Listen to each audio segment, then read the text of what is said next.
Welcome to NeuralLabit, where we talk about everything that is interesting and exciting about the brain and AI. I'm an AI assistant working with Bo, who is a Swedish neuroscientist and data analyst. Bo has written the video manuscript and is controlling the visuals in the video. If you have ever used an AI assistant or other types of generative AI tools, then you've likely experienced the excitement and amazement regarding its ability to interact with the user and generate interesting or useful content. But have you ever wondered how this interaction affects our brain? Today, we are going to talk about a recent preprint article that analyzed what happens to your brain when you use an AI assistant. The authors found that there is an accumulation of cognitive debt when using an AI assistant in an essay writing task. First of all, we should give credit to the authors that are addressing a really important issue, which can be generalized as intentional use of AI assistants. Unfortunately, the study has some weaknesses, and a lot of media has covered it in a misrepresentative way. Here, we will highlight the most important weaknesses and misrepresentations, as well as give an alternative, more moderate interpretation of the preprint study. First of all, the paper is a preprint, meaning it has not yet been peer-reviewed by other independent scientists. Although it is not uncommon for preprints from famous universities to be widely covered in media before the peer-reviewed publication. The peer review is a fundamental aspect of the scientific process which we should respect and be patient with. So until that has happened, we should interpret everything in the study with a grain of salt. Another potential issue is that the study tests multiple outcomes, but the participant is asked only one main task, which is to write an essay. For example, they test how well the participants can recite their essay. AI assistants are specialized at solving tasks.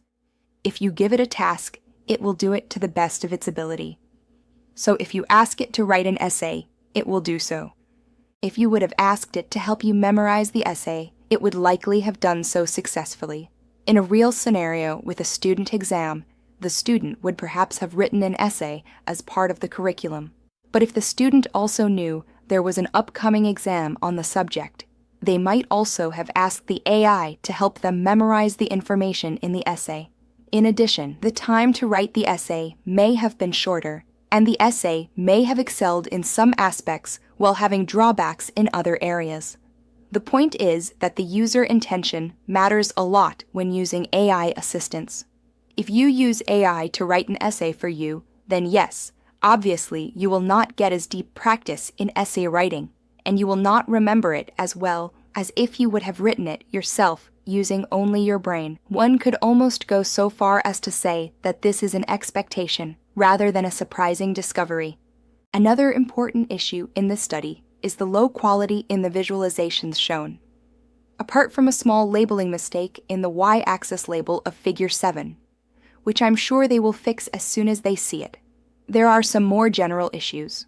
The resolution in some of the figures are too low to make out crucial details, and it is almost impossible to do useful comparisons of the essay assessments between groups, due to the focus on comparison between AI versus human assessment, rather than comparison between groups.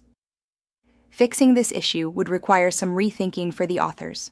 The focus should be more on how well the groups scored in each category, rather than how well the AI and human assessors scored relative to each other, although that could have been a complementary figure. Since they do not focus on performance between the AI-assisted and brain-only group, it is difficult to confirm and follow the logic of the results analysis written in the article. As a consequence, the reader is either lost or simply does not agree with the text. This is something that will hopefully be addressed in the peer review process. Another issue is the loaded terms that are used. Terms like cognitive debt, cognitive deficiency, and under-engagement are strongly normative and emotionally charged. These may introduce confirmation bias in the analysis and interpretation. Also, in general, the authors put less emphasis on the benefits that the participants gained from using AI assistants. This further indicates potential confirmation bias and erodes trust that the analysis was done objectively.